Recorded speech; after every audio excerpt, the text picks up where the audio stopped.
morning students, welcome back to the class. This one is for class 5th. Subject is environmental studies.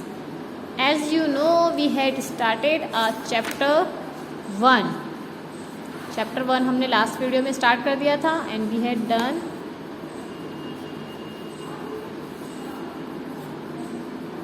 ठीक है, हमने थोड़ा बहुत part इसका कंप्लीट भी कर लिया था.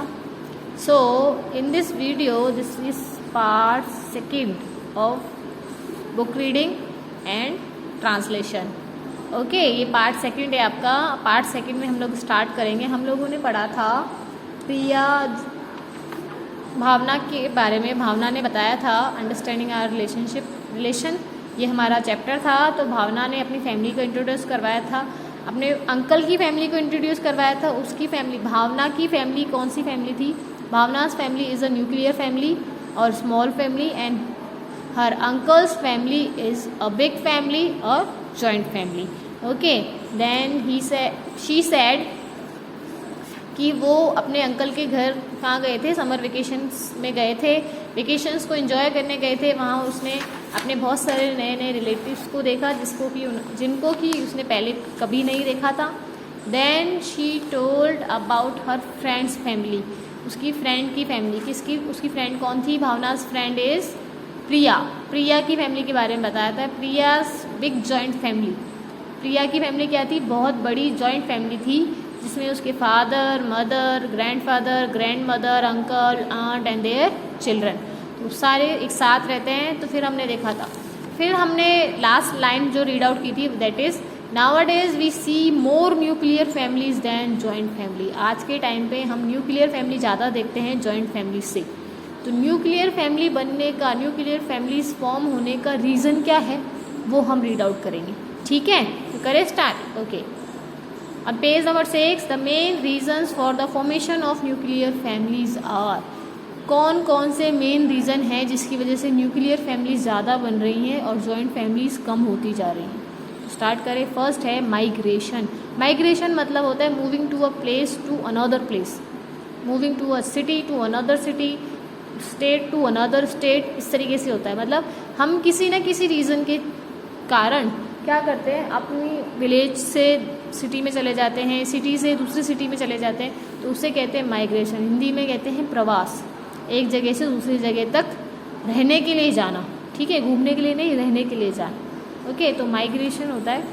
Families are migrating from villages to city in search of better livelihood and higher education for children. Families क्यों माइग्रेट करती है, मतलब क्यों छोड़ते हैं, क्यों अपने गाँव को छोड़ के शहरों की तरफ जाती हैं?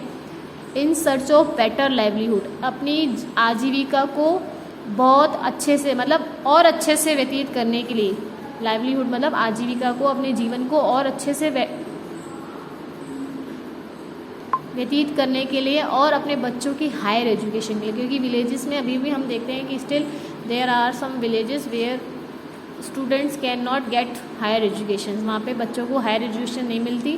तो इसीलिए उन लोगों को क्या करना पड़ता है? माइग्रेशन करना पड़ता है, माइग्रेट करना पड़ता है फ्रॉम विलेज टू सिटी. ठीक है, तो फर्स्ट रीज़न है माइग्रेशन. माइग्रेशन का क्यों होता है? क्योंकि उसमें better livelihood and higher education के लिए वो लोग क्या करते हैं? माइग्रेटिंग करते हैं. नेक्स्ट है scarcity of space. Scarcity of space क्या होता है? स्केर्सिटी मतलब होता है किसी चीज़ का लिमिटेड करना, लिमिटेशन करना. लिमिट बिल्कुल लिमिट हो जाती है तो वो आता है स्केर्सिटी. स्पेस मतलब होता है जगह. तो जगह की कमी की वजह से, देखो, in cities there are mostly small houses with few rooms. Cities में हम क्या देखते हैं? शहरों में ज़्यादातर छोटे छोटे घर हैं और जिनमें बहुत कम रूम है. रूम्स मतलब कमरे, बहुत कम कमरे हैं. So only a few family members can stay together. इसलिए घर छोटा है, कमरे भी कम हैं, तो बहुत कम फैमिली मेम्बर्स ही तो रह सकते हैं ना. Therefore joint families are divided into nuclear family. इसलिए जॉइंट फैमिली, देखो ये तो था माइग्रेशन विलेज टू सिटी. ये सिटी में ही देखो, स्केर्सिटी मतलब लिमिट, जगह की कमी की वजह से क्या होता है? जॉइंट फैमिलीज न्यूक्लियर फैमिली में फॉर्म हो जाती हैं. क्योंकि सिटीज़ में हम लोग मोस्टली जो घर देखते हैं वो छोटे छोटे घर हैं. ठीक है, और उनमें कमरे भी छोटे छोटे. और अगर आपकी फैमिली बिग फैमिली है, जॉइंट फैमिली है, तो you have face many difficulties. आपको बहुत डिफ़िकल्टीज़ होती है, बहुत प्रॉब्लम्स को फेस आउट करना पड़ता है। इसीलिए आज के टाइम पे जॉइंट फैमिलीज़ में स्केर्सिटी ऑफ स्पेस के कारण लोग क्या कर रहे हैं, न्यूक्लियर फैमिली में फॉर्म कर रहे हैं अपनी फैमिली को। समझ में आया? The space is so small that when a son gets married he has to leave the house with his newly wed wife. Space, कई बार स्पेस इतना कम होता है कि जो उनका बेटा होता है, अगर वो शादी करता है, वो शादी करते ही क्या करता है, अपनी न्यूली वेड मतलब अपनी वाइफ को अपनी वाइफ को लेके कहाँ शिफ्ट हो जाता है, वो लीव मतलब उस घर को छोड़ के एक दूसरे घर में शिफ्ट होना पड़ता है। ठीक है, तो ये होता है स्केर्सिटी ऑफ स्पेस। जगह की कमी के कारण क्या हो रहा है, जॉइंट फैमिली से न्यूक्लियर फैमिलीज फॉर्म होती चली जा रही है। समझ में आया? Migration due to better livelihood and higher education and scarcity of space is limited space in the house, that's why they form into nuclear family. Okay, then next is other reasons. अब other reason, ये तो main regions हो गए। अब और regions क्या होते हैं? differences in the habits and behavior of family members. Yes, this is also main reason. Differences in the habits and behavior of family members. कई बार फैमिलीज में क्या होता है, बहुत फैमिली मेम्बर्स के बीच में बहुत डिफरेंसेस होता है। हमारे जो एल्डर्स हैं उनका और हम लोगों का कई बार क्या होता है, हम लोगों की हैबिट्स में और बिहेवियर में, आदतों में और व्यवहार में बहुत डिफरेंसेस होते हैं। तो इस वजह से भी क्या होता है, उन लोगों में क्या होती है, प्रॉब्लम्स आनी शुरू हो जाती है, कम्युनिकेटिंग प्रॉब्लम्स शुरू हो जाती है। इस वजह से कई बार क्या होता है, उन लोगों को अपना घर छोड़ना पड़ता है। इकोनॉमिक कंडीशन मतलब हम लोग फाइनेंशियली बेटर नहीं है, इस वजह से economic condition of earning members. कई बार देखो फैमिली में जॉइंट फैमिली होती है ना, उसमें किसी की जॉब तो बहुत अच्छी होती है और किसी की जॉब क्या होती है, थोड़ी सी अर्निंग बिहाफ पे कम होती है। मतलब अर्निंग डिफरेंसेस की वजह से भी क्या होता है, इकोनॉमिक कंडीशंस की वजह से अर्निंग जो फैमिली मेम्बर्स हमारे अर्न करते हैं उनकी इनकम के बिहाफ पे भी क्या होती है, इकोनॉमिक कंडीशंस होती है। वहाँ पे मिसअंडरस्टैंडिंग शुरू हो जाती है और उसके बाद में वो लोग क्या करते हैं, एक दूसरे से अलग होना ही बेहतर समझते हैं। ठीक है, capacity to spend and continuous change in the ways of celebrating festivals.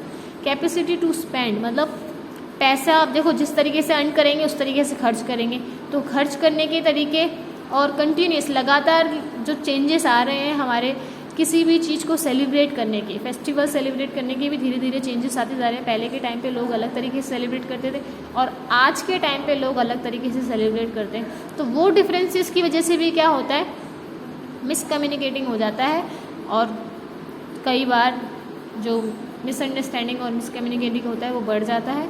तो उस वजह से भी क्या होता है, सेपरेट होना पड़ता है। Have lead to the division of joint families into nuclear family. और ये सारे रीज़न जो है ना, इन सब की वजह से क्या होता है, एक जॉइंट फैमिली को किस में चेंज करना पड़ता है, न्यूक्लियर फैमिली में चेंज करना पड़ता है। समझ में आया? वापस से रिपीट कर देते हैं जल्दी से। Migration in search of better livelihood and higher education, बेहतर ज़िंदगी और बच्चों की उच्च शिक्षा के लिए।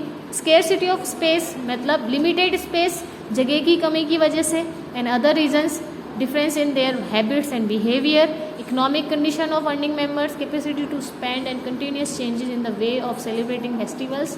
These are the main reason for the formation of nuclear family into nuclear families. ठीक है, nuclear families का formation का ये।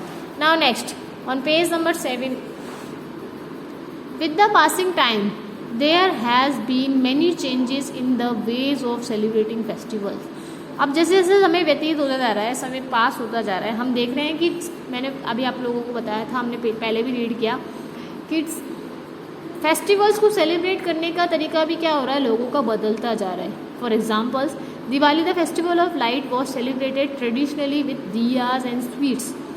दिवाली जो कि फेस्टिवल ऑफ लाइट कहा जाता है जिसे, वो ट्रेडिशनली मतलब पारंपरिक रूप से, मतलब ओल्ड डेज में हम लोग कैसे सेलिब्रेट करते थे, विद दियाज एंड स्वीट, दिए जलाते थे और मिठाई लोग खाते थे।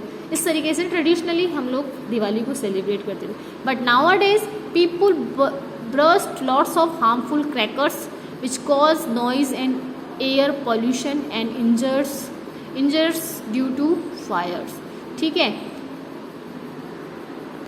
और आजकल लोग क्या करते हैं, लोग बहुत सारे हार्मफुल क्रैकर्स यानी पटाखे जलाते हैं, जिनकी वजह से बहुत ज़्यादा नॉइस पोल्यूशन और एयर पोल्यूशन होता है, मतलब ध्वनि प्रदूषण और वायु प्रदूषण होता है, जिसकी वजह से बहुत सारे लोग ड्यू टू फायर्स, और जिसकी वजह से बहुत सारी जगहों पर आग भी लग जाती है। तो चेंज हो गया ना, देखो पहले तो दिया और स्वीट्स से ही सेलिब्रेट होता था, अब हार्मफुल क्रैकर्स से सेलिब्रेट होता है, जिसकी वजह से कितना नुकसान हम लोगों को फेस आउट करना पड़ता है। नॉइज़ पोल्यूशन होता है, एयर पोल्यूशन होता है, कई बार तो आग भी लग जाती है, बहुत बड़ी बड़ी आग भी लग जाती है। Okay, now next, Holi the festival of colours was celebrated by burning the evil Holika, victory of good over evil was celebrated by playing with dry colours. Holi जो कि फेस्टिवल ऑफ कलर्स होता है, रंगों का त्यौहार होता है, वो कैसे सेलिब्रेट किया जाता था? एविल होलिका, मतलब होलिका जो थी वो एक एविल थी, यानी कि राक्षिका थी, उसको जला के, ठीक है, उसको जला के सेलिब्रेट किया जाता था, जो कि क्या थी? Victory of good over evil, बुरे पे अच्छाई की, बुराई पे अच्छाई की जीत का प्रतीक होता था। होलिका को जब जलाते थे, वो बुरी थी तो उस पर बुराई पे अच्छाई का जीत था, जिसको कि सेलिब्रेट कैसे किया जाता, उसको जला के और एक ड्राई कलर्स से सेलिब्रेट किया जाता, मतलब सूखे रंगों से सेलिब्रेट किया जाता। Nowadays people play with colours made from harmful chemicals and throw water balloons which can be dangerous to those they hit. अब क्या करते हैं, अब लोग होली कैसे सेलिब्रेट करते हैं? With colours made from harmful chemicals, हानिकारक रासायनिक पदार्थों से, केमिकल से, बहुत ही हार्मफुल केमिकल से जो कलर्स बनते हैं, उन कलर्स के साथ होली खेलते हैं और एक दूसरे पे वाटर बैलून्स फेंकते हैं। वाटर बैलून्स आप लोग भी फेंकते होंगे ना। वाटर बैलून्स को क्या करते हैं, तो कई बार क्या होता है, वो उन लोगों के लिए डेंजरस हो जाता है जिनको हिट किया जाता है या जिनको मारा जाता है। तो चेंज हो गए ना हमारे फेस्टिवल सेलिब्रेट करने के तरीके। तो दिवाली का भी देखा एंड हमने होली का भी देखा, तो इस वजह से भी क्या होता है, प्रॉब्लम्स शुरू हो जाती है फैमिलीज़ में। Instead of celebrating the festivals in traditional ways, new ways of celebrating festivals are bringing negative changes. अब देखो, इंस्टेड मतलब इस त्यौहारों को पारंपरिक तरीके से सेलिब्रेट करने के बजाय लोग जो नए तरीके अपना रहे हैं ना, उससे फैमिलीज़ में नेगेटिव चेंजेस आ जाते हैं, मतलब नकारात्मक बदलाव भी आने शुरू हो जाते हैं। इस वजह से क्या होता है, न्यूक्लियर फैमिलीज फॉर्म होने लग जाती हैं। ठीक है। Now shifting from place to place we will read in our next video. ठीक है, that will be third part of your chapter. Third part में हम नेक्स्ट वीडियो में करेंगे। Till then stay safe, stay home.